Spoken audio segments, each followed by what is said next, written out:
The loudest truth made no sound at all. Welcome to Sherlock File. I am your host, Julian Whitmore. Tell me where you're listening from. Your presence shapes this journey. I appreciate every comment. Let's begin. The morning had brightened a trifle, though the yellow vapor still clung in folds about the corners of the square when we drew up before Mr. Pencombe's residence. It was a narrow but dignified house of dark brick, with a white stone facing about the door, and 3 windows looking upon a small enclosure of railings and plane trees whose autumn leaves lay plastered upon the wet pavement. Our client admitted us with his latch key, for the servants, as he explained, had been thrown into a state of nerves by the events of the night. We had scarcely entered the hall before a young lady came quickly from the back of the house. Now she was of middle height, plainly but tastefully dressed in grey, with a face whose calmness of outline was disturbed only by the anxious light in her eyes. There was both intelligence and self-command in her bearing. Yet I could see that recent alarm had worn upon her. "My niece, Miss Clara Pencombe," said our client. "Clara, this is Mr. Sherlock Holmes and Dr. Watson." She greeted us with composure, though her glance rested for an instant longer upon Holmes than courtesy required, as though she sought in his face some immediate promise of relief. "I am very glad you have come, Mr. Holmes," said she. "My uncle has told me enough to make me fear that we are in more real danger than he will admit." Holmes bowed. "It is always an advantage, Miss Pencombe, when one member of a household is willing to admit the possibility of facts. Yes, your uncle's courage does him credit, but courage occasionally has the inconvenience of blinding a man." A faint smile touched her lips despite herself. "You will find him blind only where old papers are concerned." "And you," said Holmes, "are not blind at all. You heard the steps in the passage last night." "I did." "Coming toward the study?" "I thought so. Then they ceased." "You opened the door immediately?" "Within a few seconds." "And saw no one?" "No one, but the lamp upon the landing had been turned lower." Holmes shot a quick glance at her. "By whom?" "That I cannot say. It had been burning clearly when I went upstairs half an hour before." "Excellent," said Holmes softly. "You observe, that is rarer than intelligence." Pencombe looked impatiently from one to the other. "My dear sir, if we are to make progress, so perhaps you would inspect the room itself?" "By all means." He led us to the rear of the house, where a long, sombre chamber opened upon a small flagged garden. It was lined from floor to ceiling with books, boxes, and portfolios. A massive writing table stood near the window. Beside it, against the wall, was a dark oak cabinet with one drawer splintered at the lock. Everything bore that curious aspect of orderly confusion which belongs peculiarly to the working scholar. Loose sheets laid in accurate heaps, open reference volumes, slips of notes projecting from shelves, and here and there the dust line where some object lately removed had stood for years undisturbed. Holmes entered without a word. He moved first to the window, examined the fastening, then dropped upon one knee by the cabinet and ran his finger delicately along the fractured wood. "No bungling housebreaker," said he, a thin tool inserted with precision and by a hand that knew exactly which drawer it desired. "That was my view," cried Pencombe. "Nothing else in the room appears touched." Holmes did not answer. He had taken a lens from his pocket and was now studying the carpet near the desk. I stood aside, knowing well that his first swift survey was often the most fruitful. Presently he crossed to the writing table. "You received the blank paper here?" "Yes." "In what envelope?" Pencombe produced it from a side drawer. It was of good quality, entirely plain, and addressed in a neat, almost clerkly hand. Holmes sniffed at it, turned it over, and held the flap to the light. "Not sealed with gum," said he, "so enclosed hastily. A man who has the habit of office routine but not the convenience of office materials at the moment of action." He unfolded the blank sheet itself and laid it flat. "To most people," said he, "a blank sheet conveys nothing. To me it is rarely blank." He carried it toward the window, altering the angle more than once. Then, with a little exclamation, he placed it in my hands. "At the upper margin, Watson." I looked closely and perceived, impressed so faintly as to be nearly invisible, the shallow grooves of writing made upon a sheet once laid above it. "Pencil marks," I cried. "The pressure of pencil upon paper," said Holmes. "Not enough to read yet, but enough to establish that the sender tore this leaf from beneath one upon which he had written. That may be useful later." Miss Pencomb had approached nearer. Then the paper was not merely meant to terrify. "My dear young lady," said Holmes, "everything is meant to signify something. The difficulty lies only in discovering to whom." He next asked to see the notebook which had been stolen, but on learning that it was gone, he requested instead all surviving references to the Waverton papers. Pencomb spread before him several memoranda and a rough catalogue. Holmes read them rapidly, then separated one slip from the rest. "What is this?" "A note in Mr. Armitage's hand. He had marked certain bundles for private review before the auction." "Private review by whom?" "He did not say. I assumed by some family solicitor." Holmes handed me the slip. It contained only a shelf mark and 2 words. "Cresswell. Verify." "The dead man was already checking the same trail," said I. Precisely." Holmes had turned again to the room. His eye settled now upon the hearth, where a small fire had burned low. From the fender he picked up a grey curl no larger than the clipping of a nail. What is it?" I asked. "The remains of burned ribbon, blue silk ribbon, if I mistake not." "Mr. Pencomb, do you commonly burn haberdashery in your grate?" "Certainly not." Miss Pencomb spoke at once. "There was blue ribbon about one of the bundles my uncle opened yesterday. I remember it because it was so bright against the old paper." Pencomb stared. "Quite true. I had forgotten it." Holmes's expression did not change, but I, who knew him well, saw that his interest had sharpened. So the intruder opened a bundle, removed or examined something, and then burned the ribbon in the fire in order to leave the packet looking older or less recently disturbed when tied up again, said he. "That is neat, very neat indeed."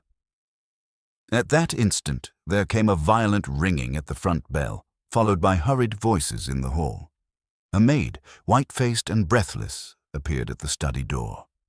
"If you please, sir, Inspector Lestrade is here, and, sir, there is a gentleman with him from Lincoln's Inn. They say it is about Mr. Armitage." Pencomb gripped the edge of the table. Miss Clara gave a quick intake of breath. Holmes slipped the burned ribbon into his pocket and turned to the door with the air of a man who hears at last the step for which he has been waiting. "Show them in," said he. "We are, I think, is about to learn whether heart failure has acquired the habit of opening dispatch boxes before it strikes." Inspector Lestrade entered with his usual brisk precision, his sharp, fox-like face more than commonly alert, while behind him came a gentleman of sober attire and legal bearing, whose grave expression seemed scarcely equal to the agitation beneath it. Lestrade's quick eyes took in the room, the open cabinet, the scattered papers, and finally rested upon Holmes with something that was not quite a smile. "Ah, Mr. Holmes, I might have known that where there is a puzzle, you would not be far off." "And I," returned Holmes, "might have expected that where there is a conclusion drawn too quickly, you would be very near it." Lestrade sniffed, but did not rise to the bait. "This is Mr. Edwin Marbury, solicitor to the late Mr. Felix Armitage," said he. "We have come on a matter which appears to connect your client with the unfortunate gentleman's death." Pencomb gave a start. "With his death, surely?" Marbury stepped forward, his voice controlled but strained. "I regret to say, Mr. Pencomb, that certain papers were found disturbed in Mr. Armitage's chambers. Among them was a memorandum bearing your name. Under the circumstances, Inspector Lestrade considered it advisable that we call upon you without delay." Holmes gestured lightly toward the chairs. "Pray be seated. You arrive at a moment most opportune for mutual enlightenment." Lestrade remained standing. I think we may dispense with formalities. Mr. Armitage was found dead shortly after midnight. The doctor's first opinion was heart failure, as has been stated. However, he glanced briefly at Marbury. There are circumstances which suggest that the case may not be so simple. Holmes inclined his head. The disorder of the room, the opened dispatch box, and, I presume, the absence of some document of importance. Lestrade's eyes narrowed. You have been informed, then? I have been observant, said Holmes. Marbury spoke quickly. A particular document is indeed missing. One of historical significance, though its exact nature is obscure. Mr. Armitage had been making inquiries concerning certain family papers, papers which, I understand, are now in Mr. Pencombe's possession. All but one, said Holmes softly. And that one, if I may hazard a guess, is connected with a phrase, the silent proof. If a pistol had been discharged in the room, it could hardly have produced a more immediate effect. The Marbury half rose from his chair, while Lestrade uttered a sharp exclamation. You know of it, cried the solicitor. Holmes spread his hands. I know that 3 men have been interested in the same obscure reference within the last 48 hours. One is dead, one has been robbed, the third stands before me. Lestrade turned abruptly upon Pencombe. Then you admit that you were in communication with Mr. Armitage yesterday evening?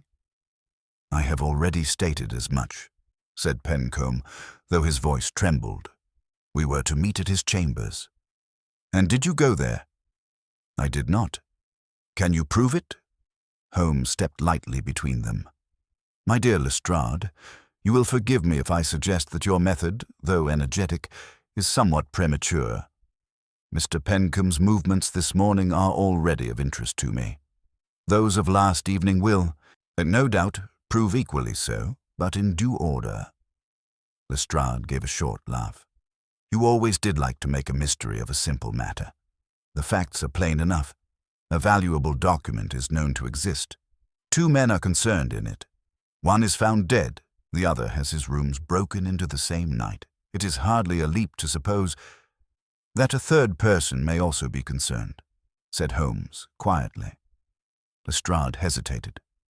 Well, yes, that is possible. More than possible, said Holmes. Necessary. There was a brief silence, during which Holmes crossed once more to the hearth and stirred the ashes with the tip of his cane. Then he turned suddenly to Marbury. You say a document is missing. Can you describe it? The solicitor shook his head.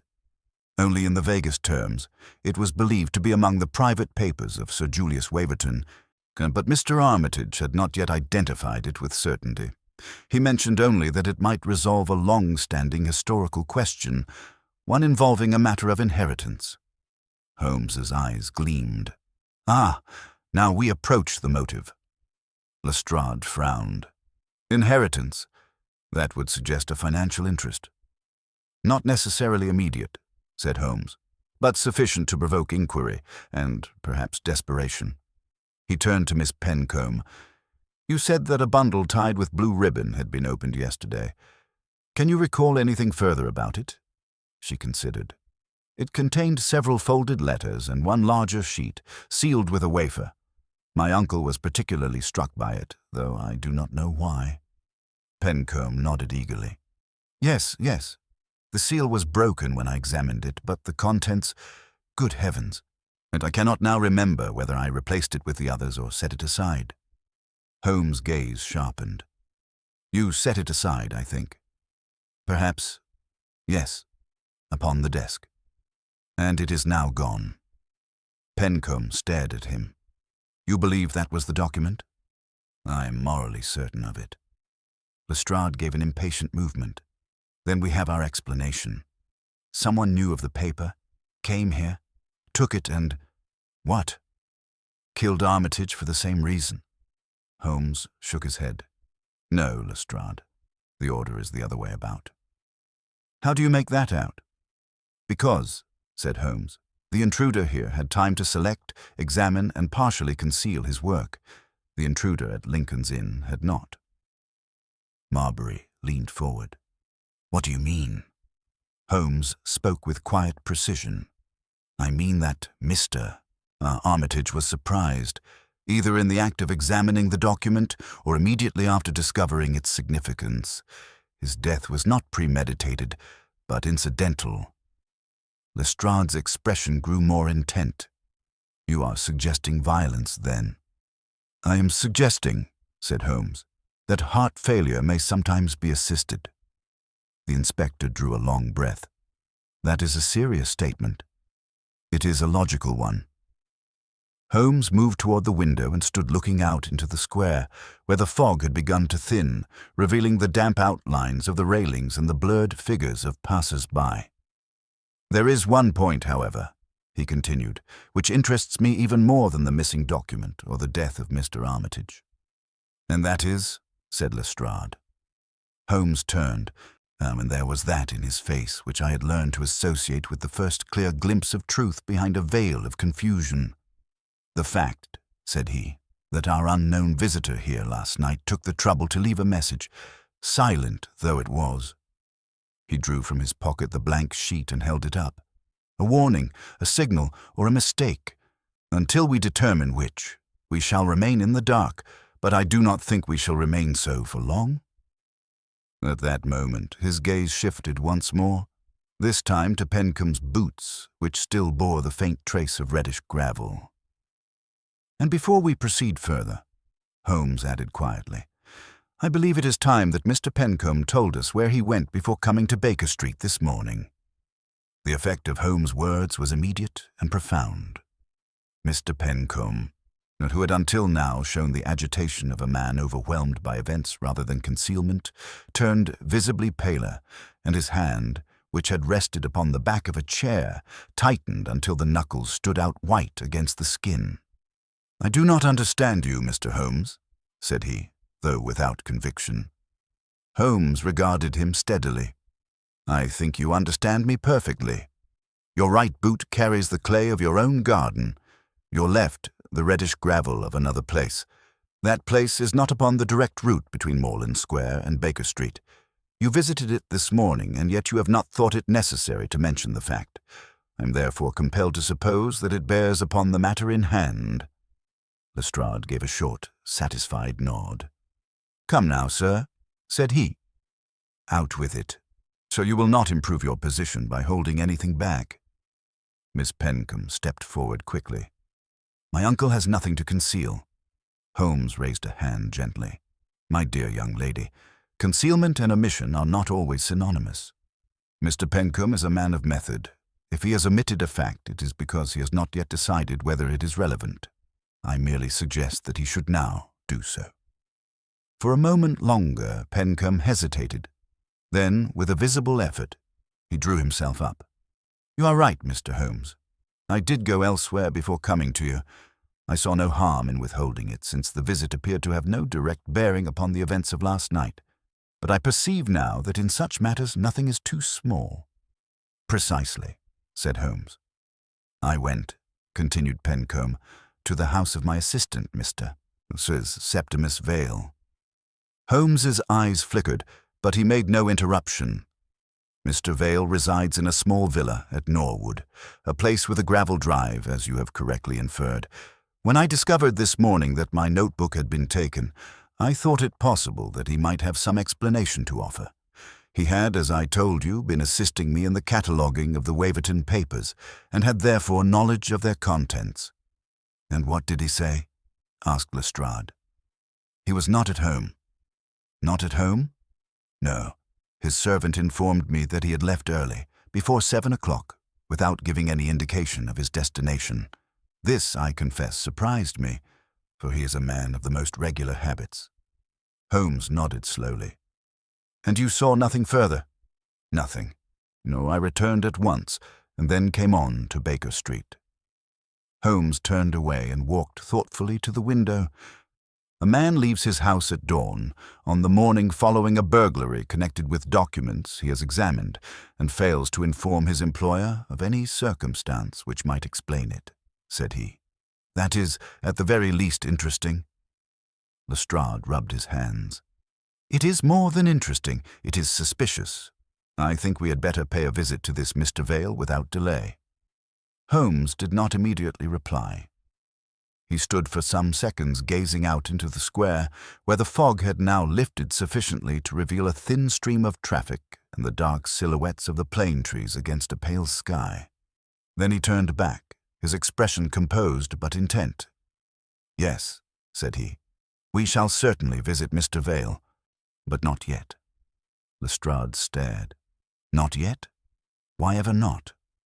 "Because," said Holmes, "we should learn little by going to a place from which the bird has already flown.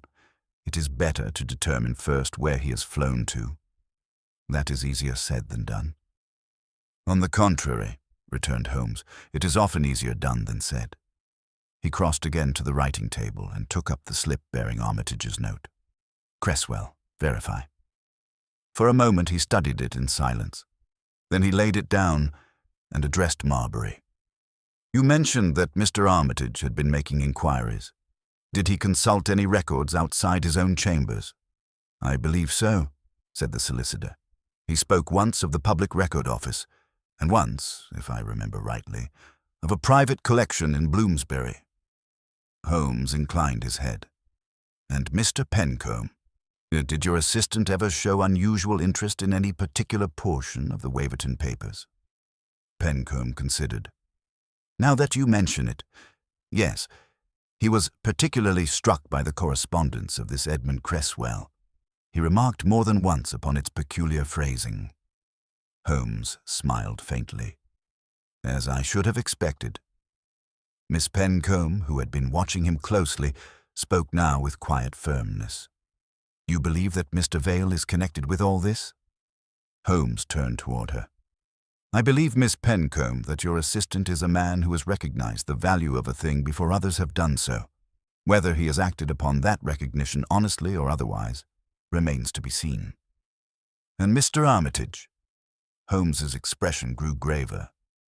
"Mr. Armitage," said he, "was a man who came too near the truth without fully understanding it. That is a dangerous position." Lestrade struck the floor lightly with his stick. "All this is very well, Mr. Holmes, but we must have something more definite. A man is dead and another is missing. If you have a theory, I should be glad to hear it." Holmes shook his head. "I have several theories, Lestrade. What I require is one more fact." "And that is?"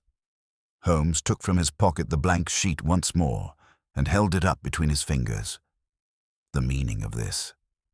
He moved toward the fireplace, where the light fell more strongly, and again examined the faint impressions upon the paper. Then, with a sudden movement, he placed it upon the table and took up a pencil. "Watson, a sheet of thin paper, if you please." I handed it to him. Then he laid it over the blank page and began to shade lightly across the surface. Gradually, as the graphite passed over the indentations, a series of letters began to emerge. Faint at first, then clearer. We all leaned forward.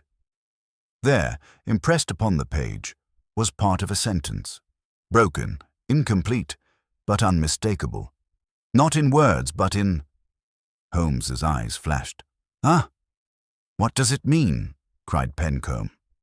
Holmes looked up, and for an instant there was something almost exultant in his face. "It means," said he, "that the phrase silent proof was never a metaphor at all." A hush fell upon the room. Lestrade frowned. "Then what is it?" Holmes folded the paper carefully and placed it in his pocket. "That," said he, "is what we are about to discover, and when we do, I think we shall find that Mr. Septimus Vale has been running not away from us, but toward the very place where that proof may be found." "And where is that?" I asked. Holmes took up his hat. "In Bloomsbury, Watson, and if we are not too late, we may yet arrive before the silence is made permanent." Holmes sprang into the waiting cab with an energy which admitted of no delay, and I followed close upon his heels.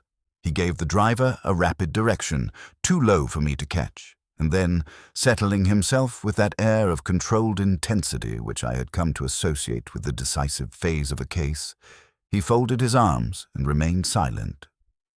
"You know the house, then?" I asked after a moment. "I know enough," said he.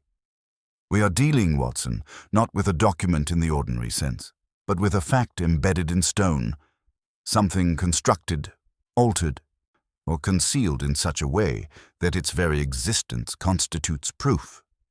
"And proof of what?" "That," said Holmes, "depends upon the nature of the original dispute.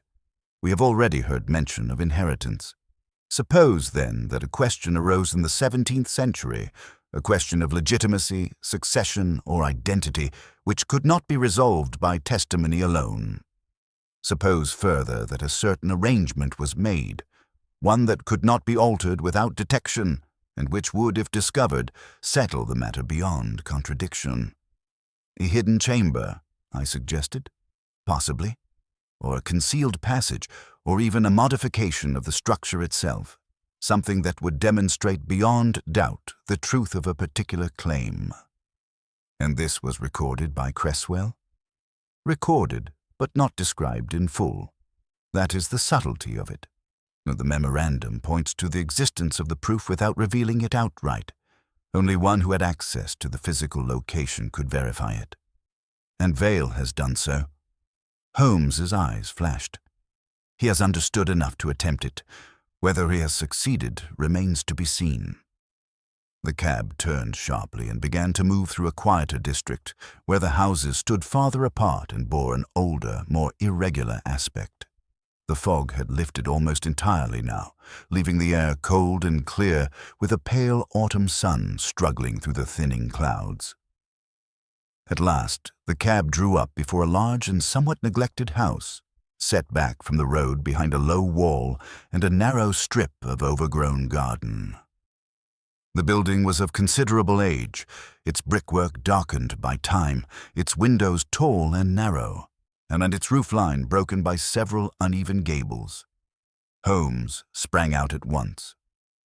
"Here we are," said he. "You are certain?" I asked. "As certain as one can be without having already proved it." He mounted the short path and rang the bell. There was no immediate response. He rang again, more sharply.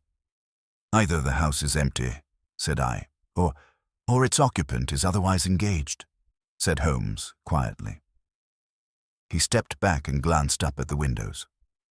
One of them, on the ground floor to the left, stood slightly ajar. "Come," said he. Without further hesitation, he moved along the side of the house, pushing open a small gate which gave access to the garden. I followed, not without some misgiving, for the place had an air of abandonment which was not reassuring. The window to which Holmes had directed his attention opened into a long, low room, dimly lit and lined with heavy furniture. He raised himself lightly upon the sill and looked within. "Empty," said he, "but recently disturbed." He swung himself over and disappeared into the room. I climbed after him. The interior bore all the marks of a house long unoccupied, yet recently entered. Dust lay thick upon the surfaces, but it had been brushed aside in places, and several drawers stood open. A chair had been overturned, and upon the floor near the center of the room lay a small object which Holmes at once picked up. "A key," said he. "Modern. Then Vale is here, or has been." Holmes nodded. "Let us proceed." We passed through a narrow passage into a larger chamber at the rear of the house. Here the signs of disturbance were more pronounced.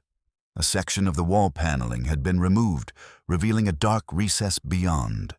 The boards beneath our feet had been pried up in one corner, and a faint draught of cold air rose from below. Holmes knelt at once and examined the opening. "Just as I thought," said he. "A concealed space, accessed from beneath rather than above. That is unusual. What do you make of it?" "That the original alteration was intended to be hidden, not only from casual inspection, but from any ordinary search. One would not think to look beneath the floor unless one already suspected something." He rose and stepped into the recess, disappearing from view. I followed cautiously and found myself in a narrow cavity between the inner and outer walls of the house. It extended several feet in either direction, but was too confined to admit of easy movement. Holmes had already reached the far end, where he was examining a section of brickwork. "Ah, here," said he. I joined him and saw that one of the bricks had been loosened. He removed it with care, revealing a small hollow behind. "It has been opened recently," said he. "The dust is disturbed." "And the contents?" Holmes reached in and withdrew a folded object, a sheet of parchment, brittle with age, but still intact. "The missing document," I exclaimed. "Not quite," said Holmes. "This is something else." He unfolded it carefully. Upon its surface was a faint but unmistakable diagram, a plan of the very space in which we stood, with certain markings and annotations in a cramped 17th-century hand. Holmes' eyes ran rapidly over it. "Excellent," said he. "This confirms it." "Confirms what?" "That the proof lies not here, but above." At that instant there came a sound, a faint creak, followed by the unmistakable tread of footsteps upon the floor of the room we had just quitted. Holmes's head came up sharply. "We are not alone," said he. The footsteps paused, then resumed, moving slowly, cautiously, as though the intruder were searching. "Vale?" I whispered. Holmes shook his head. "No, Vale would not return so soon, and not so quietly." The steps drew nearer to the opening in the floor. Holmes slipped the parchment into his pocket and motioned me back into the shadow of the recess. "Whoever it is," he murmured, "we shall learn more by observation than by announcement." We held our breath as the figure above approached the very spot where we had entered, and the light from the room beyond fell across the opening. Then, slowly, a face appeared at the edge of the gap, pale, intent, and utterly unknown to me. But Holmes, beside me, gave the faintest of whispers. "Ah," said he, "so we have found our third man." The man above lingered for a moment at the edge of the opening, his head bent forward as though he listened for some sound from below. His features were sharp and somewhat aquiline, with a narrow mouth compressed into a line of cold determination. There was in his expression neither haste nor fear, but rather that deliberate caution which belongs to one who has long accustomed himself to dangerous enterprises.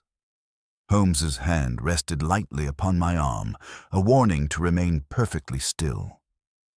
The intruder shifted his position, kneeling now so that his face came more fully into the light.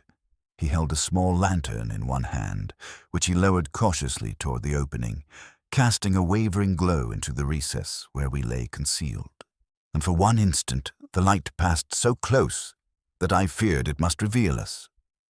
Yet Holmes had drawn us back into the deeper shadow, and the beam, though it swept the hollow, did not linger.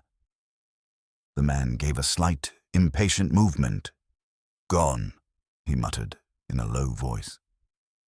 The tone was not that of surprise, but of irritation, like one who finds that another has forestalled him. Holmes's fingers tightened slightly upon my sleeve. "Observe," he breathed, so softly that the word was scarcely audible. The man withdrew the lantern and rose. We heard him move across the room, then pause.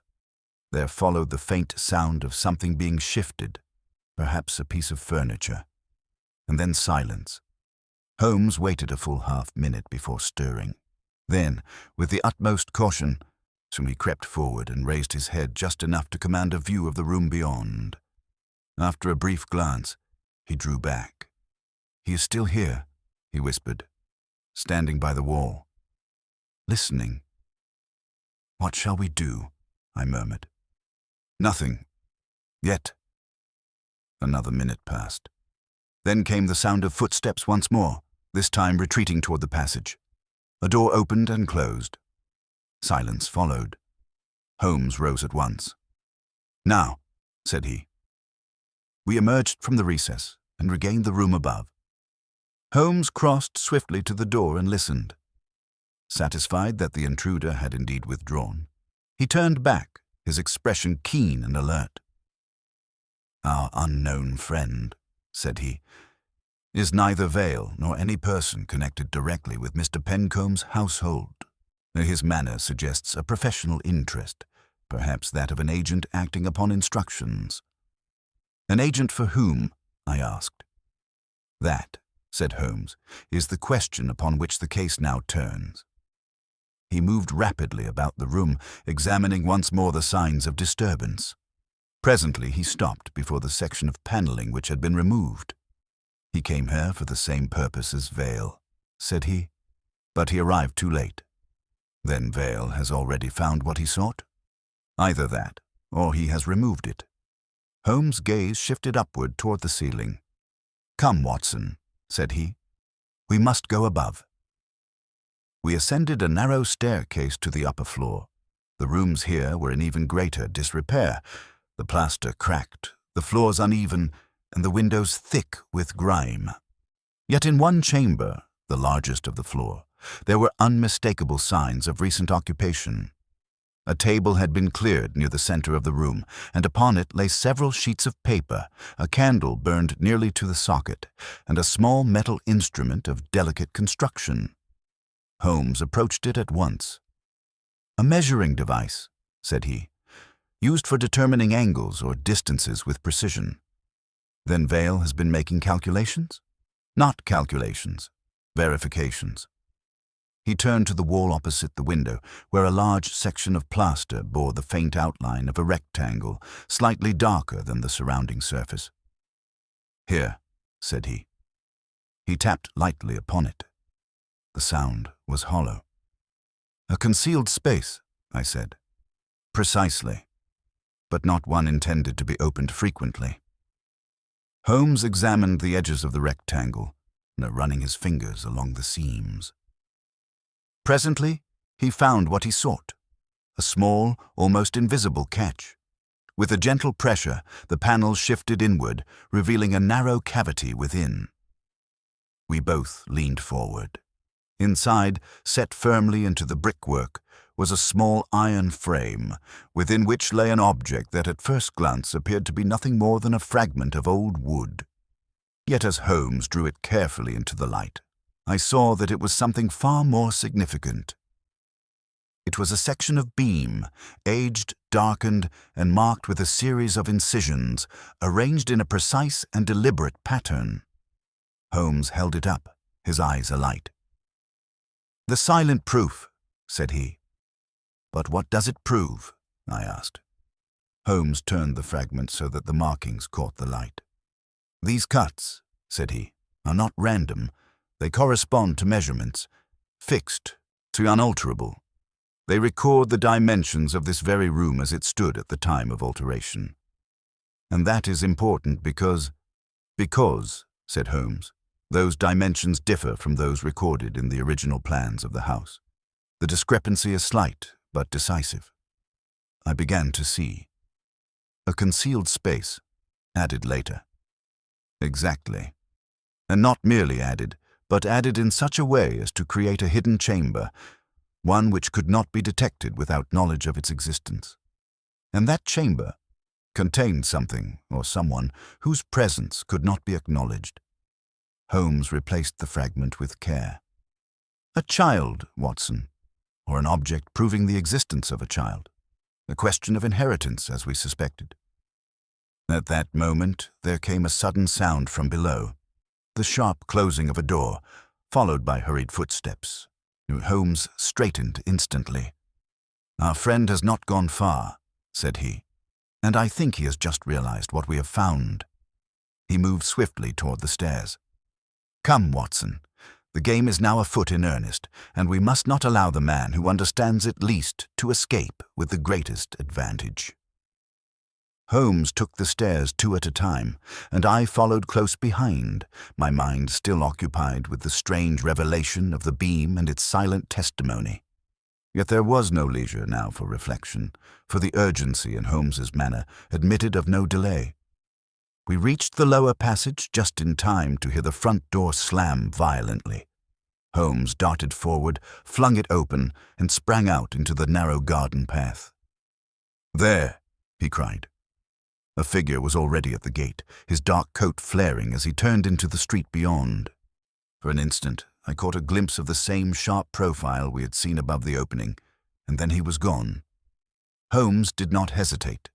He was through the gate and into the road before I had cleared the doorway, his long strides carrying him forward with astonishing speed.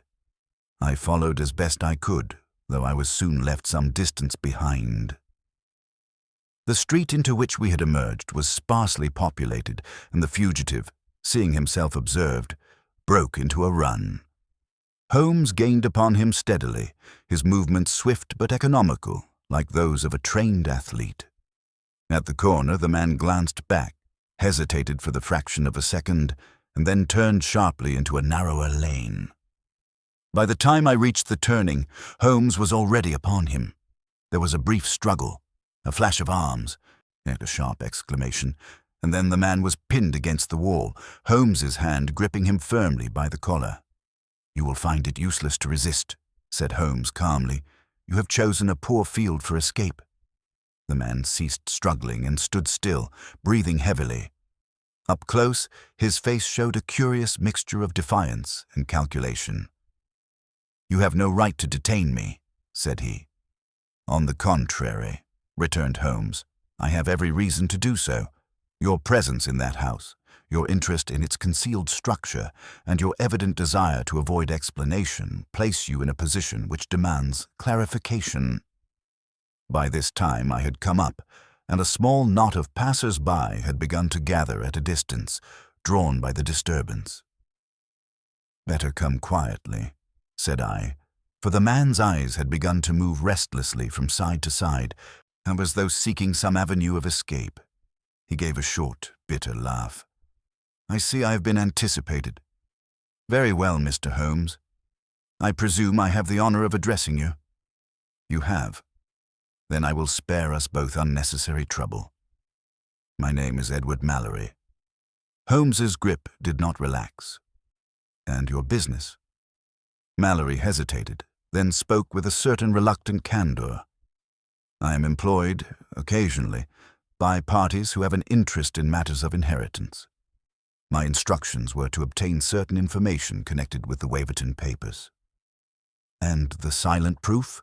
said Holmes quietly. Mallory's expression changed. "So you know of that as well." "I know enough to make your position uncomfortable." Mallory gave a slight shrug. "Then you know that I am not the only one concerned?" "Indeed. Mr. Septimus Vale has already preceded you." At the mention of the name, Mallory's eyes flickered. "Then he has found it?" "He has found something," said Holmes. "Whether he understands it is another matter." Mallory drew a slow breath. "Then I am too late." "Possibly. That depends upon what you intended to do when you found it." The man was silent for a moment, then said abruptly, "My instructions were to verify its existence and, if possible, to secure it." "For whom?" asked Holmes. Mallory shook his head. "That I cannot say." Holmes's gaze hardened. "You will say." Mallory met his eyes. "I give you my word I do not know. I deal with an intermediary, a solicitor. The name means nothing to me beyond that." "Describe him." "A tall man, spare, with a pale face and a habit of speaking very softly." Holmes' expression did not change, but I saw that the description had struck him. "Go on." "He engaged me 2 days ago, after making certain inquiries at the record office. He had already learned something of the matter, enough to know that a physical proof existed, though not its precise nature." "And you came here this morning to discover it?" "Yes." "And last night?" said Holmes suddenly. Mallory hesitated. "I was at Lincoln's Inn." Holmes's grip tightened. "In Mr. Armitage's chambers?" "Yes." "For what purpose?" "To search his papers." I had reason to believe that he had identified the document in question. "And did you find it?" "No." He returned unexpectedly. Holmes' eyes flashed. "And then?" Mallory's voice dropped. "There was a struggle. He seized me. There was a fall. He struck his head. And died." "I left him breathing," said Mallory quickly. "I swear it. I had no intention." Holmes released him abruptly. "I believe you," said he. "You do?" "Yes, because if you had intended murder, you would not have left the room in disorder, nor the dispatch box open. Your object was haste, not concealment." Mallory looked at him with a mixture of relief and astonishment. "Then what will you do with me?" Holmes turned to me. "Watson, we will require Lestrade's assistance after all. This man must be handed over, but not before he has told us everything he knows." He faced Mallory once more. "You will return with us, and you will give a full account of your movements, your employer, and every detail of your instructions. In return, I will see that your actions are represented in their proper light." Mallory bowed his head. "I have little choice." Holmes allowed himself a faint smile. "On the contrary, yes, you have chosen very wisely." As we turned back toward the house, I could not but feel that the tangled threads of the case were at last beginning to draw together. Yet one question remained foremost in my mind. If Mallory had been merely an agent and Vale a discoverer, then who was the third man, the quiet solicitor behind the scenes, whose interest in the silent proof had set all these events in motion? I glanced at Holmes, but his face had resumed that inscrutable calm which told me that the answer, whatever it might be, was already forming in his mind. Holmes brought Mallory back into the house with the same quiet authority he had shown in the street, though I could not fail to notice that his attention was now divided between our prisoner and the larger question which lay beyond him. The man, for his part, appeared resigned rather than alarmed, as though he recognized that his own role in the affair had been secondary from the beginning.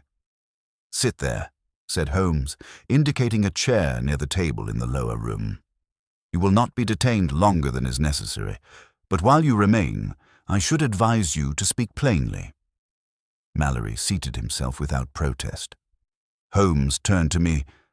"Watson, you will oblige me by seeing whether Inspector Lestrade has yet arrived. If so, ask him to join us at once. If not, send word to Baker Street that he is required here without delay." I stepped outside and dispatched a message through a passing boy, who agreed, upon the promise of a shilling, to deliver it with all haste. When I returned, I found Holmes standing by the fireplace, his hands clasped behind him, while Mallory watched him with a curious, though almost reluctant admiration. "You are considering the next move," said the latter. "I am considering," replied Holmes, "how far you may be trusted to assist in it." Mallory gave a faint smile. "I have already told you all that I know." "You have told me all that you think you know," said Holmes. "There is a distinction." He crossed to the table and took up the small measuring instrument which we had found above. "You recognize this?" Mallory shook his head. "No." "It was used by Mr. Vale," said Holmes, "to verify the dimensions of the concealed structure. A careful man, methodical, precise, and, I think, ambitious." He set the instrument down and fixed Mallory with a keen gaze. "Did your employer ever mention Vale by name?" "No." "Did he suggest that others were engaged in the same inquiry?" "He hinted as much. And he said only that time was of importance, that the matter must be settled before the truth became widely known." Holmes nodded slowly. "Before the truth became widely known," he repeated. "That implies that the truth, once established, would be self-evident and therefore dangerous to conceal." "To whom?" I asked. "To the man whose position depends upon its concealment," said Holmes. At that moment there came the sound of a carriage drawing up outside, followed by brisk footsteps upon the path. A moment later the door opened, and Inspector Lestrade entered, accompanied by Mr. Marbury. "Well, Mr. Holmes," said the inspector, "you have been busy. I received your message and came as quickly as I could." "What have you found?" Holmes indicated Mallory. "You may begin by taking charge of this gentleman. He has already admitted his presence at Lincoln's Inn last night, and can provide an account of Mr. Armitage's death, which, while not exculpatory, is at least explanatory." Lestrade's eyes lit up. "Indeed. Then we have something at last." He stepped forward and placed a firm hand upon Mallory's shoulder. "You will come with me, sir." Mallory rose without resistance. "I have no objection," said he, "provided that what I have told Mr. Holmes is taken into account." "That will depend upon the magistrate," returned Lestrade. "For the present, you will be good enough to remain where you are." He turned back to Holmes. "And now, what of the rest?" Holmes gestured toward the staircase. "The essential fact lies above. I will show it to you." We all ascended together, Holmes leading the way. When we reached the upper room, he went at once to the concealed panel and opened it as before, revealing the cavity and the beam with its curious markings. "There," said he, "is the silent proof." Lestrade peered at it. "A piece of old wood?" "A piece of old wood," repeated Holmes, "which cannot lie." He explained briefly the significance of the markings, the discrepancy in the measurements, the concealed space, and the implication of an alteration made at a specific time. Marbury listened with growing astonishment. "Then you mean to say," he exclaimed, "that this proves the existence of a hidden chamber," said Holmes, "constructed in such a manner as to conceal something, or someone, whose presence could not be acknowledged. And that bears upon the inheritance?" "Directly." Holmes replaced the beam with care and closed the panel. "The question now," he continued, "is who stands to gain or to lose by the revelation of that fact." Lestrade frowned. "You have someone in mind?" Holmes inclined his head. "I have." "And who is it?" Holmes turned toward Marbury. "Mr. Marbury, you told us that Mr. Armitage was acting as representative of the Waverton estate. Who, at present, holds the title?" Marbury hesitated. "It is held by Sir Reginald Waverton, a distant relative, who succeeded upon the death of Sir Julius." "And prior to that succession, was there any dispute?" "There was some question," admitted Marbury. "A rumor, rather, that Sir Julius had left a child, though no proof was ever produced." Holmes' eyes gleamed. "Until now." A silence fell upon the room. "You believe, then," said I slowly, "that this concealed chamber is connected with that child?" "I am convinced of it," said Holmes. "And more than that, I believe that the man who has set these events in motion is the one who has the most to fear from its discovery." Lestrade's expression hardened. "Sir Reginald?" Holmes did not answer directly. "He is a man," said he, "whose position rests upon the absence of proof. Now that proof exists." "And you think he has acted to suppress it?" "I think," said Holmes quietly, "that he has acted through others, more cautiously perhaps than Mallory, but with the same ultimate object." Marbury drew a long breath. "If that is true, then this matter is far graver than we supposed." "It is indeed," said Holmes, "for we are no longer dealing merely with theft or even with death, but with the deliberate concealment of a truth which, once revealed, cannot be denied." He turned toward the door. "And there remains one man whose part in this drama is not yet complete." "Vale?" I said. "Vale," replied Holmes. "He has seen enough to understand the significance of what he found. The question is, what does he intend to do with that knowledge?" "And how are we to find him?" asked Lestrade. Holmes paused, and a faint smile touched his lips. "My dear Lestrade," said he, "I think Mr. Vale will save us that trouble. A man who has discovered the truth of such a matter does not remain silent for long." As if in answer to his words, there came a sudden sound from below, a sharp knock at the front door. Holmes's smile deepened. "Ah," said he softly, "I think our final witness has arrived." Holmes descended the staircase without haste, though there was a distinct quickening in his step which betrayed the importance he attached to the moment. Lestrade followed close behind, with Marbury and myself bringing up the rear, while Mallory remained under the inspector's watchful eye. The knock came again, firm, measured, and without impatience. It was not the summons of a man in agitation, but rather of one who had resolved upon his course and meant to see it through. Holmes opened the door. Upon the threshold stood a pale, thin man of about 30, whose dark eyes, though calm, bore the unmistakable trace of recent strain. His clothes were neat but disordered in small particulars, and there was upon his face that peculiar expression which I have observed in men who have passed rapidly from uncertainty to conviction. "Mr. Septimus Vale, I think," said Holmes. The man inclined his head. "You are Mr. Sherlock Holmes?" "I am. Pray come in." Vale stepped inside and glanced briefly at the assembled company. His gaze rested for an instant upon Mallory, and I saw a flicker of recognition pass between them, though neither spoke. "I've come," said Vale, "because I believe you have already discovered what I discovered this morning." Holmes closed the door behind him. "That depends upon what you discovered, Mr. Vale." Vale met his eyes steadily. "That the so-called silent proof is not a document at all, but a physical alteration of the house. One which establishes beyond doubt that a concealed chamber was constructed at a specific time." Holmes inclined his head. "You have understood the matter perfectly." "And that chamber," continued Vale, "could only have been intended to conceal the existence of a child whose birth, if acknowledged, at least would have altered the line of succession." A murmur passed through the room. Marbury drew a hand across his brow, while Lestrade's expression grew more intent. "You speak very confidently," said the inspector. "What evidence have you beyond your own interpretation?"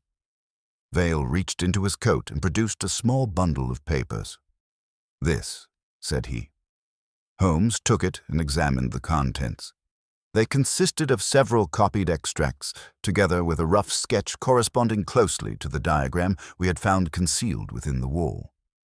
"You made these this morning?" said Holmes.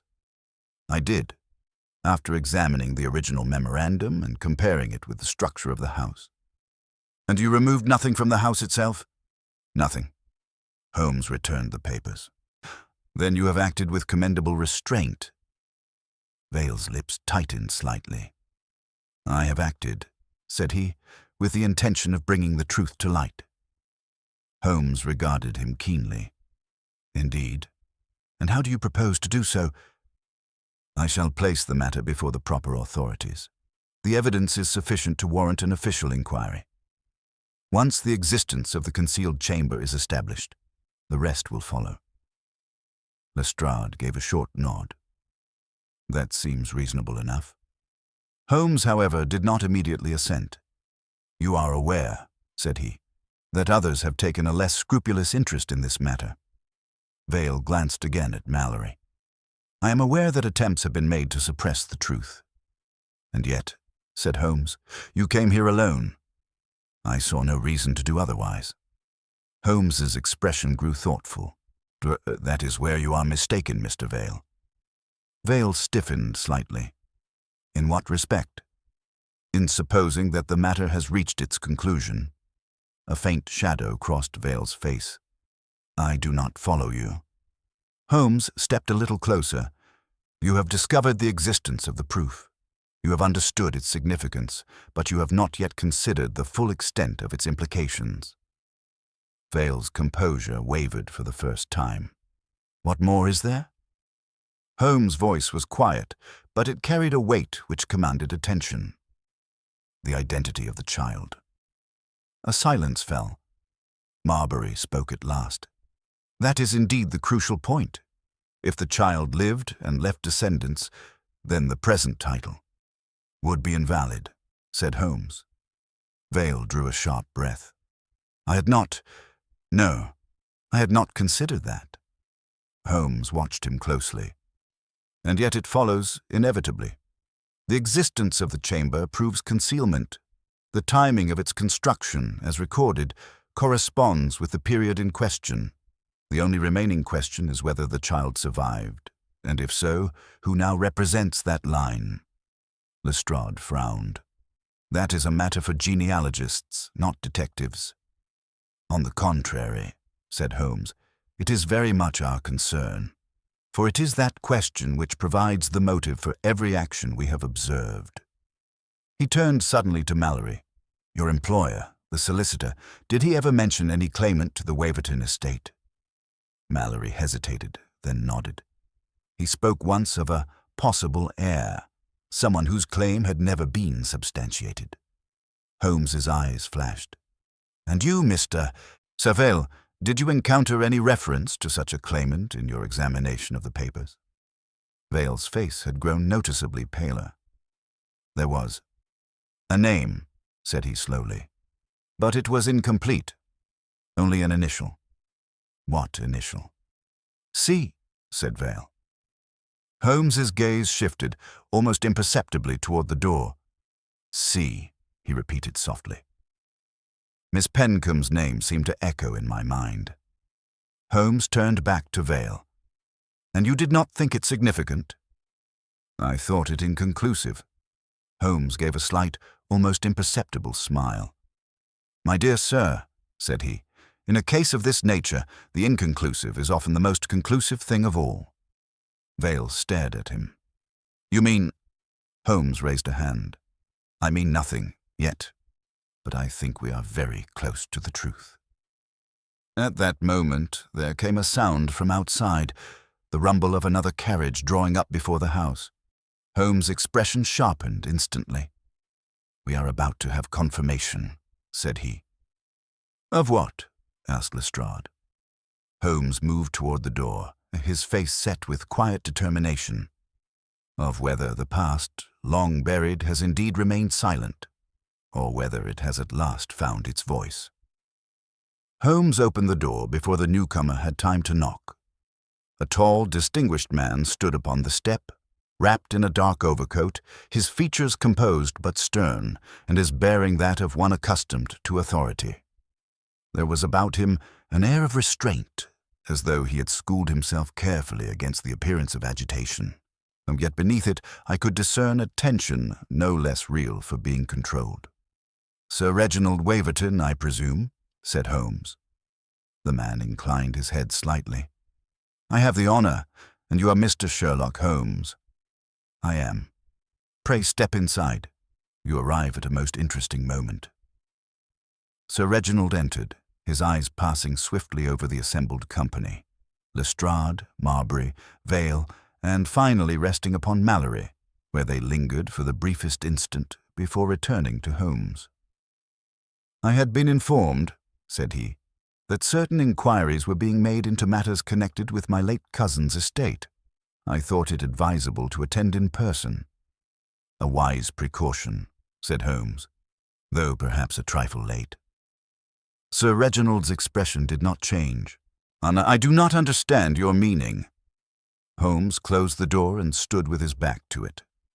"I think you understand it very well. The matter under discussion concerns a document, more precisely, a proof, which, if established, would call into question your right to the Waverton title."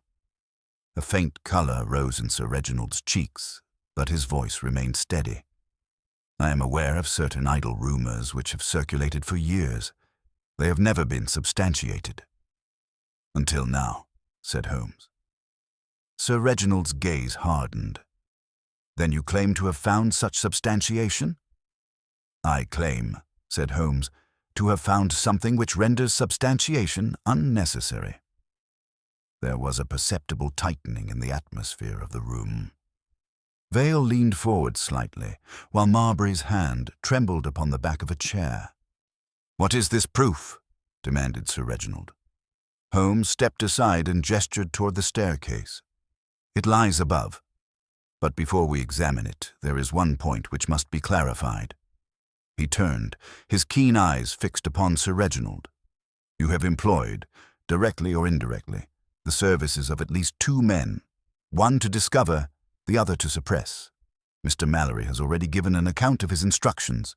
I should be interested to hear yours." Sir Reginald's lips thinned. "I have employed no one for any unlawful purpose." Holmes smiled faintly. "My dear sir, the distinction between lawful and unlawful often depends upon the success of the enterprise. In this case, I fear the distinction is about to become very clear. Lestrade stepped forward. Sir Reginald, you would do well to answer Mr. Holmes's questions. No, the matter is already under investigation. Sir Reginald hesitated for a moment, then spoke with measured deliberation. I was informed by my solicitor that certain papers had come to light which might give rise to renewed speculation regarding the succession. I instructed him to examine the matter and to report to me. If he employed agents, he did so without my direct knowledge. Holmes inclined his head slightly. A careful answer, but not, I think, a complete one. Sir Reginald met his gaze. I have nothing further to add. Holmes regarded him for a moment in silence. Then he turned abruptly to Vale. Mr. Vale, you have seen the concealed chamber. You understand its significance. Tell me, what conclusion did you draw from it? Vale hesitated, then spoke with a certain effort. It's that a child was concealed there, at or about the time in question. A child whose existence, if known, would have affected the succession. And what became of that child? I do not know. Holmes nodded. Precisely. That is the one fact which remains uncertain, and yet it is the most important of all. He moved slowly toward the center of the room, his hands clasped behind him. Let us consider the matter logically. A child is concealed, presumably for a reason connected with inheritance. That child either dies in infancy or survives. If it dies, the concealment serves no lasting purpose. If it survives, then at some later point, its existence must either be revealed or permanently suppressed. He paused, his gaze passing from one face to another. Now, we have evidence that the concealment was effective, so effective that no claim was ever successfully made. We have also evidence that certain individuals, at various times, have sought to discover the truth. That suggests that the knowledge was not entirely lost, but merely obscured. Marbury spoke in a low voice. A family secret. Exactly, said Holmes. A secret preserved, perhaps, within a limited circle. Passed down, altered, or even deliberately misrepresented. He turned suddenly toward Miss Pencombe, who had entered quietly during Sir Reginald's arrival, and now stood near the doorway, her face pale but composed. Miss Pencombe, said he, you have listened with great attention. Tell me, have you ever heard in your family any story or suggestion which might bear upon this matter? She started slightly at being addressed, but answered at once. My uncle has occasionally spoken of our ancestry, but only in general terms. There has never been any mention of a connection with the Waverton family. Holmes inclined his head. And yet your name, Clara, corresponds with the initial we have seen. She flushed faintly. That is surely a coincidence. Perhaps, said Holmes. Sir Reginald spoke sharply. This is absurd. You cannot seriously suggest... Holmes raised a hand. I suggest nothing. Yet, I merely observe that in a case of this nature, coincidences are often the shadows cast by underlying facts. He moved toward the door. Come, said he. We will now examine the proof itself. We ascended once more to the upper room. Holmes opened the concealed panel and drew forth the marked beam, holding it so that all might see. This, said he, is the silent proof. Its measurements correspond precisely to the altered dimensions of the room. It establishes beyond doubt that a concealed chamber was constructed at a specific time. Sir Reginald looked at it with an expression of controlled disdain. A piece of timber proves nothing. Holmes's eyes gleamed. On the contrary, it proves everything, for it cannot be altered, denied, or explained away. It is fact, fixed, immutable, and independent of testimony. He replaced it carefully and turned back. And now, said he, we must determine what became of the truth it was designed to conceal. The tension in the room had reached a point at which even the slightest word seemed to carry weight. All eyes were upon Holmes, waiting. He stood for a moment in silence, then spoke in a tone which, though quiet, carried a finality that left no doubt of its significance. "I think," said he, "that we are about to learn that the silent proof has been speaking all along, though none have understood its language." Holmes remained standing beside the concealed panel, his hand resting lightly upon the wall, as though the very structure of the house lent weight to his words. The silence which followed was not one of uncertainty, but of expectation, each of us aware that the final thread was about to be drawn tight. "You have all," said he at last, "been occupied with the existence of the proof. Yet the proof itself was never intended merely to exist. It was intended to be understood by those who knew how to read it." Lestrade shifted impatiently. "Then for heaven's sake, man, read it for us." Holmes inclined his head slightly, with pleasure. "The beam records the alteration, the creation of the concealed chamber. The memorandum of Cresswell confirms its purpose, but neither tells us what became of the child. That fact, as I have said, must be sought elsewhere." He turned toward Miss Pencomb. "In the present." She met his gaze steadily, though I could see that her composure cost her an effort. "You mean—" "I mean," said Holmes, "that the past has left its mark, not only in wood and stone, but in blood." Sir Reginald made a sharp movement. "This is intolerable. You cannot seriously—" Holmes raised his hand. "I can, and I do. Consider the sequence. A child is concealed, its existence suppressed. No claim is made. Yet the knowledge is not entirely lost.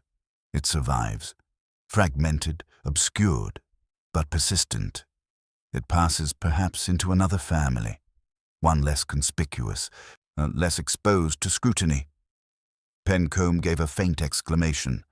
"My family! But that is impossible." Holmes turned to him. "Is it?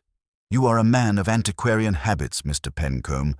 You have devoted your life to the study of the past, yet you have taken your own ancestry entirely for granted."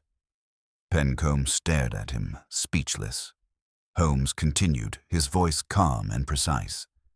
"The initial C, the fragmentary reference, was not to a document, but to a name preserved imperfectly, perhaps altered over time, but not entirely lost. Clara Cresswell. There is a connection there which is too close to be dismissed." Miss Pencomb had grown very pale. "You are suggesting that I am suggesting," said Holmes, "that you may represent the line which was concealed." A murmur of astonishment broke from Marbury. "If that were true, it would invalidate Sir Reginald's claim," said Holmes quietly. Sir Reginald stepped forward, his face now flushed with anger. "This is conjecture, nothing more. You have no proof." Holmes's eyes rested upon him. "On the contrary, I have the only proof that matters." He turned to Miss Pencomb.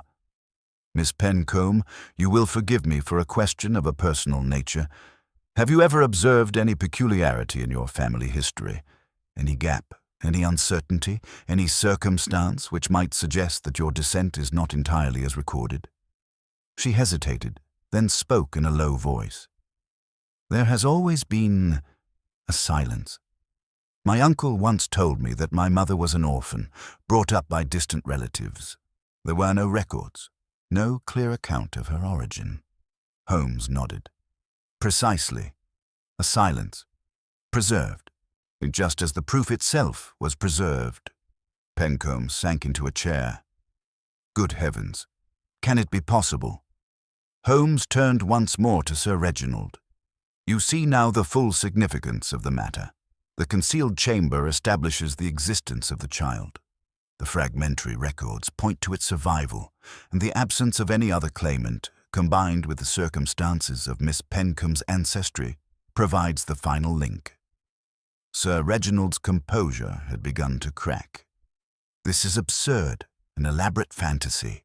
Even if such a child existed, there is no evidence that it survived, still less that this young lady is descended from it." Holmes regarded him steadily. "You are right in one respect, Sir Reginald. The chain is not yet complete, but it is sufficiently strong to warrant investigation, and that is precisely what you have sought to prevent." Sir Reginald's eyes flashed. "I have done nothing unlawful." "No," said Holmes. "You have merely attempted to anticipate the truth, to discover it before others could, and, if possible, to suppress it." He gestured toward Mallory. "You employed agents, you set inquiries in motion, and when Mr. Armitage came too near the truth, events occurred which removed him from the scene. I had no knowledge of that man's death." "Perhaps not," said Holmes. "But your interest in the matter is beyond dispute." Lestrade stepped forward. "I think we have heard enough. Sir Reginald, I must ask you to accompany me. There are questions which must be answered."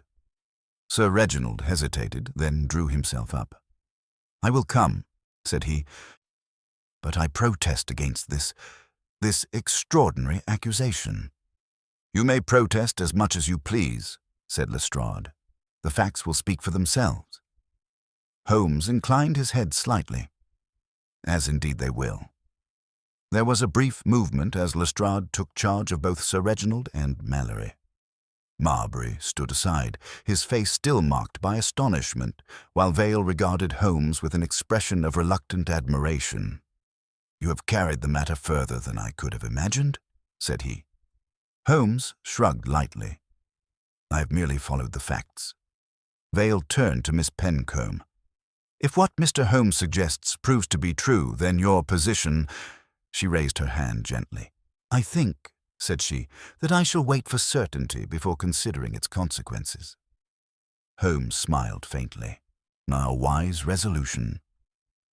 As the others withdrew, I found myself alone with Holmes in the quiet room. The beam lay once more concealed within the wall, the silent witness to a truth long hidden and now, at last, revealed. "You have solved it," said I. Holmes shook his head. "Not entirely, Watson. The final proof lies in records yet to be examined, in genealogies, in documents, in the slow accumulation of evidence. But the essential point, the existence of the truth, has been established. The rest is merely detail." "And the phrase, 'not in words but in—'" Holmes glanced toward the wall. "In structure," said he. "In form, in that which cannot speak, yet cannot lie." He took up his hat and turned toward the door. "Come, Watson, we have done what we can. Some of the remainder belongs to the lawyers and to history." As we stepped out into the clear afternoon light, I could not but reflect upon the strange course of the affair, how a fragment of wood, a forgotten memorandum, and a series of seemingly trivial events had combined to reveal a truth of the utmost consequence. Yet Holmes, as was his habit, appeared already to have dismissed the matter from his mind. "It was a neat problem," said he. "Nothing more."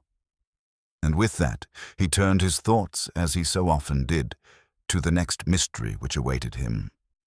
The days which followed were occupied with that slower but no less essential phase of inquiry to which Holmes had alluded, the patient verification of facts, the examination of records, and the careful assembling of that chain of evidence which must, in the end, unsatisfy not merely the reasoning mind, but the requirements of the law.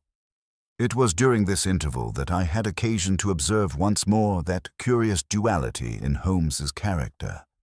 While he had, with unerring precision, uncovered the central truth of the matter, he now displayed a marked indifference to its formal completion, leaving much of the laborious detail to others. Yet, whenever a point arose which demanded clarity, his intervention was as swift and decisive as ever. Inspector Lestrade, to his credit, pursued the case with unusual diligence. The account given by Edward Mallory was corroborated in all material respects. The death of Mr. Armitage, though at first attributed to natural causes, was shown upon further examination to have resulted from injuries sustained in the struggle described. And while the evidence did not support a charge of deliberate murder, it was sufficient to establish criminal responsibility.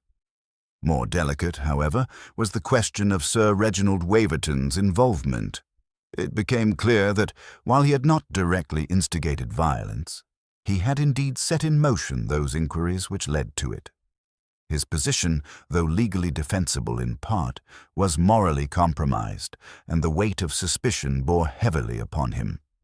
Yet it was not upon these matters that Holmes's interest ultimately rested. One evening, some fortnight after the events I've described, I found him seated in our rooms at Baker Street, surrounded by a number of documents, parish registers, extracts from wills, and several faded letters which bore the unmistakable stamp of antiquity. "You see before you, Watson," said he, "the final pieces of our puzzle, and you have completed it." "As far as it can be completed," said he. "Absolute certainty in such matters is rarely attainable, but we have approached it closely enough to satisfy even the most exacting mind." He handed me one of the documents. It was a record of baptism, dated within a year of the supposed concealment, and bearing a name which caused me to start. "Clara!" I exclaimed. "Clara Cresswell," said Holmes, "the child of an unnamed mother, recorded under circumstances which suggest both haste and secrecy. The location corresponds with that of a village within easy reach of the Waverton estate. And this is the link?" "It is the missing link," said Holmes. "Not conclusive in isolation, but when considered in conjunction with the concealed chamber, the memorandum, and the absence of any competing claim, it forms a chain which is exceedingly difficult to break." "And Miss Pencombe?" Holmes leaned back in his chair. "Her mother's history, as we have learned, is consistent with this record. The line of descent, though obscured, can be traced with reasonable confidence. In short, Watson, the probability that Miss Pencombe represents the surviving line is so strong as to be, for all practical purposes, certain." "And Sir Reginald?" Holmes shrugged slightly. "He has withdrawn from the contest. Whether from prudence or conviction, I cannot say. The prospect of a public inquiry, with all that it would entail, has no doubt influenced his decision." "And the title?" "That will be a matter for the courts," said Holmes. But I should be surprised if the outcome were in doubt." He rose and crossed to the window, where he stood for some moments in silence, looking out into the familiar bustle of Baker Street. "It is a curious thing, Watson," said he at last, "that the truth, however carefully concealed, has a way of asserting itself. In this case, it lay hidden not in words, which may be altered or destroyed, but in structure, in the very fabric of a building, a silent witness, if you will, which required only the right eyes to interpret it. And you were those eyes." Holmes smiled faintly. "I was merely fortunate enough to recognize that the absence of evidence is sometimes the most significant evidence of all." There was a pause. "And Miss Pencombe?" I asked. Holmes turned from the window. "She has borne the revelation with admirable composure. Yet whether she will choose to assert her claim remains to be seen. It is no small thing to exchange obscurity for prominence, particularly when the latter is attended by complications of a most unwelcome nature." "And Mr. Pencombe?" "He is, I believe, still somewhat overwhelmed. The discovery has given him a personal interest in history, which he had not previously contemplated." Holmes resumed his seat and reached for his pipe. "As for Mr. Vale," he continued, "he has returned to his scholarly pursuits, though I suspect that his ambition has been tempered by recent events. He has learned, perhaps, that knowledge is not always a safe possession." "And Mallory?" "In custody. His cooperation will, I think, be taken into account." Holmes lit his pipe and sank back into his chair, the case already receding into that vast repository of solved problems which his mind contained. "It was, on the whole, an instructive affair," said he. "Not remarkable for its complexity, but for the elegance of its central idea." "The silent proof," I said. "Precisely." He closed his eyes, and for a moment I thought he had already dismissed the matter entirely. Then he spoke once more, in that reflective tone which I had learned to value above all others. "There is a lesson in it, Watson. Men may lie, documents may be forged, and memories may fail, but there are certain facts which, once established, remain beyond the reach of alteration. It is the business of the detective to find those facts and to understand them." I could not but agree. "And now," said Holmes with a slight smile, We must hope that London will soon provide us with another problem, preferably one of a more stimulating character. This one, after all, resolved itself rather too neatly at the end. Yet as I looked at him, I thought that there was in his expression a quiet satisfaction which belied his words. And for myself, I could not but feel that I had witnessed one of those rare cases in which the past, long silent, had at last spoken and had been understood. Such was the conclusion of the case of the silent proof that solved everything, and I leave it to the reader to judge whether Holmes's modest estimate of its interest was justified.